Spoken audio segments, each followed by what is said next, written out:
Paper on the topic of the financial viability of soccer's mega transfers.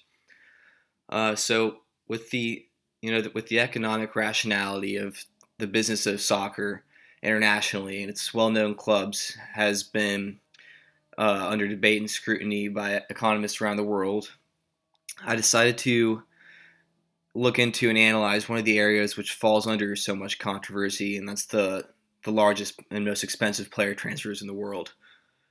As years go on, interleague transfer fees continue to rise into hundreds of millions of euros, and economists, sports analysts, and investors alike argue whether these seemingly obscene fees to simply sign a player are commercially viable for the club's businesses as a whole. So accordingly, I based my work around this question: are soccer's largest player transfers financially sound? To come to a conclusion, I analyzed recent transfers such as Neymar to PSG, Dembele to FC Barcelona, Paul Pogba to Manchester United, and Cristiano Ronaldo to Juventus. And I pretty much had three reasons as a basis for choosing these four transfers, and that's A, they're within the top 10 largest player transfers to date. B, they are from recent years, which allowed me to analyze current results and project out future results. And C, they are all from a different league, which can provide some variety to the sample. So to assess the financial viability of these player trades, I decided to estimate the net present value, or NPV, of the individual cash flows for each player. The NPV here is the difference between cash inflows and cash outflows for each soccer club related to that subject player, taking into account, of course, the time value of money, or that a dollar today is worth more than a dollar tomorrow.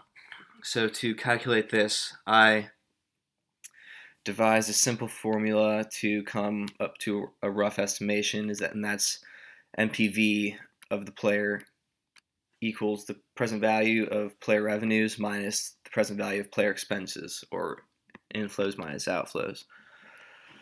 And so first I had to figure out what is player revenue, and that would be the money brought in to the club as revenue tied directly to that player. And this figure, of course, would be very hard or near impossible to, using the resources publicly available, to find.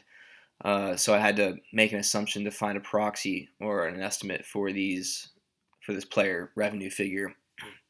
So I knew that a widely available statistics shared by an entire team and an individual player is goals scored. So I started by finding team revenue per goal, and this is calculated as annual club revenue divided by total goals scored. And here, I guess it might be important to note that I decided to include goals scored in all competitions, which includes non-regular season tournaments like the Champions League. And with this newly calculated total revenue per goal figure, I could then multiply this by the subject players' individual goals for the season to find an estimation for annual player revenue. So that's revenue, club revenue per goal multiplied by individual player goals. And then on the expense side, it was a little easier to find, as the figures are pretty public, and that's the transfer fee that the club plays plus the player's total annual salary. So then, as I did my work, my calculations, first I looked into PSG and Neymar, the transfer from 2017. This was the largest transfer in the world. The club PSG paid the transfer fee of 222 million euros, as well as signing a 5-year contract with Neymar for nearly 300 million euros total. So then, while projecting out For the first 2 years of Neymar's contract in the end of 2019, um, my calculations suggest that this transfer for PSG was not economically worthwhile. And additionally, when projecting out towards the end of his contract in 2022, um, if Neymar continues to perform on average and the entire club continues to be effective on average, the acquisition of Neymar still would be dilutive of by more than 10 million euros. So I guess it should be noted here that when projecting into the future, I simply use the average of the previous years for revenue growth and goals scored for the team and Neymar. So I guess, therefore, if the club can increase revenue at a rate similar to 2018 and 2019 rather than 2017, Neymar can score closer to 30 goals per year, then it is possible that PSG's move is accretive to their bottom line. And next, I looked into FC Barca and the Dembele transfer in 2017. Barcelona paid 150 million transfer fee and signed a 5-year deal with Dembele for 80 million total. And I did the same method as I did with Neymar, and I found a slightly different result.